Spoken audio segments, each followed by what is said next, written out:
Kalev Sport kanalil ja samas me pakkusime nii eilses saates sõna opositsioonipoliitikutele ja ma olen kindel, et ka järgnevates saadetes, kui tegemist on poliitikasaatega, siis seda enam saavad sõna ka opositsioonipoliitikud ja kindlasti saavad ju sõna kõik need, kes armastavad kritiseerida Keskerakonda, näiteks kas või Delfi vahendusel, sest kõik nad saavad otse helistada linna peale, esitada küsimusi ja ma usun, et saada siis ka objektiivsed vastused ja seda juba siis homme õhtul.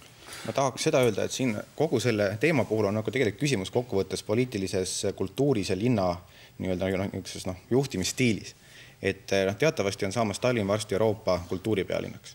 See, mis täna toimub keskerakondlikus Tallinnas, oleks täiesti näiteks välistatud siin saamas Helsingis kõrval meil. Et mulle tundub, et see, mis täna nagu Tallinna propagandarahadega toimub, nende rahade kasutamisega, meenutab järjest enam seda, mis toimub täna Putini Venemaal. Need on väga lahmivad väiteid ja ma pean ütlema, et kolleeg Juske on hästi ära õppinud kõikvõimalikud demagoogia võtted. No need süüdistused on ka vastastikused, ma olen aru saanud. Sest meie kahtlemata ei süüdista sotsiaaldemokraate mitte sugugi selles, et nad opositsioonis olles kritiseerivad koalitsiooni. See on opositsiooni püha roll, aga samas kõik see kriitika peaks olema ikkagi põhjendatud. Mis puudutab kas või linnaosa lehtedes ehk linnaosa vanemate piltide ilmutamist, siis arvan minagi, et üle ühe pildi oleks nagu linnaosa vanema eksponeerimine natukene liiast. Mõnel pool seda juhtub, aga ma usun, et eks sellest ka õpitakse. Teisalt me ei räägi täna mitte linnaosa lehtedest, me räägime täna telesaadetest, nii ma saan aru. Ja telesaate puhul vähemalt teile ei olnud ühtegi poliitikut pildis, kui mitte arvestada opositsioonipoliitikuid. Jaak Juske ütles, et te toetate meie rahaga, et Kalev Sport saaks jalad alla. See on ka üsna suur süüdistus. Ma tuleksin tagasi selle vestluse alguse juurde, et traagelniidid ikkagi paistavad mõnes kohas läbi. Sellised alused traagelniidid ja tõesti maksumaksjana mul on õigus teada, miks ikkagi selliseid otsuseid tehakse, mis tundub, et ei ole majanduslikult kaalutletult läbimõeldud. No samas öelge mulle telekanal, kes suudab pakkuda odavamalt, kui praegu on seda teinud Kalev Sport. Korraldage riigihange. Me ei pea seda üldse mitte korraldama, vaid võime öelda näiteks Kanal 2 saade eelmisel aastal 10-minutine saade suvi Tallinnas maksis 42 000 krooni. Tegemist oli 10-minutise saatega ja sugugi mitte prime time'is, vaid päevasel ajal oli siis eetris talv Tallinnas ja väga hilja õhtul oli eetris suvi Tallinnas. Nii et hind on peaasjalikult tootmispõhine. Korraldage riigihange saate nagu teada hinna.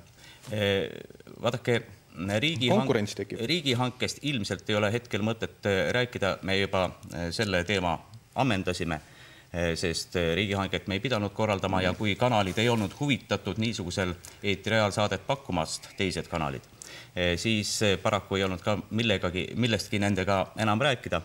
Selge on see, et praegusel puhul on tegemist ilmselt kõige odavama pakkumisega. Ükski telekanal odavamalt neid saateid toota ei suudaks. Härrased, ma üritan ka oma palka välja teenida, et lõpetuseks küsida, et tagasi tulles, see raha on väga suhteline mõiste, et saate hinda rahas mõõta.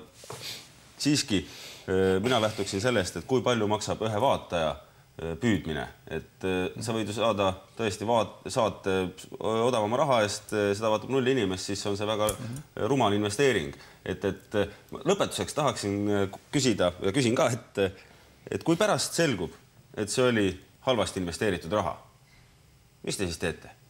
Kas te lihtsalt ütlete, et jah, need miljonid läksid tuulde või kuhugile mujale? Tuulde need kindlasti ei lähe. Keegi kindlasti võidab. Aga kui selgub ja lõpuks ka Kalev Meedia avalikustab oma vaataja numbrid, kui te lähete alt, see on otses mõttes, mis te siis teete? Öeldud on, et tegemist ei ole praegusel puhul lepinguga, kus oleks sätestatud saadete arv. Ja kui tegemist on niisuguse projektiga, kus tõepoolest, nagu teie väidate, on 0 vaatajat, millesse ei usu mina ja ma olen kindel, et te ise ju ka ei usu. See oli üks näide lihtsalt. Taolisel puhul me saame vähe vaatajaid, et see osutub mitte vajalikuks lõpetada selle saate edastamise Kalev spordikanalil ja tõesti siis proovida kõnelda teistest võimalustest mõnel teisel kanalil. Aga samas ütleksin veel kord, et odavamalt me neid saateid kindlasti üheltki teiselt kanalilt ei saa. Ja mis puutub koostöösoovidesse, siis võib ju öelda ka nõnda palju, et kui rünnatakse meid praegu selles, et Keskerakond teeb vaid oma propagandat, siis me näiteks tegime pakkumise saatejuhi rolli asuda Mati Elistel homse linnapeatunni saatejuhina. Mati Eliste oli sellest väga huvitatud. Paraku aga ei toetanud Mati Eliste huvi tema erakond ja seetõttu homme Mati Eliste kahjuks ei ole saatejuht. Meie aeg hakkab otsa saama, ma lõpetuseks ja opositsioonile sõna. Et ma tahan seda öelda, see, mis kõik täna siin on juttu olnud, on näide sellest, kuhu on ikkagi jõudnud Tallinn ühe partei nii-öelda võimu ajal. Ja ma arvan, et kõigil valijatel on võimalus 2009 valida euroopalikum linnavalitsus. Ma usun, et see kahtlemata on kõikidel võimalik 2 aasta pärast, aga pelgalt ei saa arvata ühe arvamuse põhjal, et Tallinna linnavalitsus praegu ei oleks tegus või ei oleks midagi Kalev spordikanali teinud. Me täname härrased, see vaidlus kindlasti jätkub ja me tea, võib-olla mõne hetke pärast kohtume siin uuesti, aga tänud veel kord ja me peame oma saatekülid edasi minema.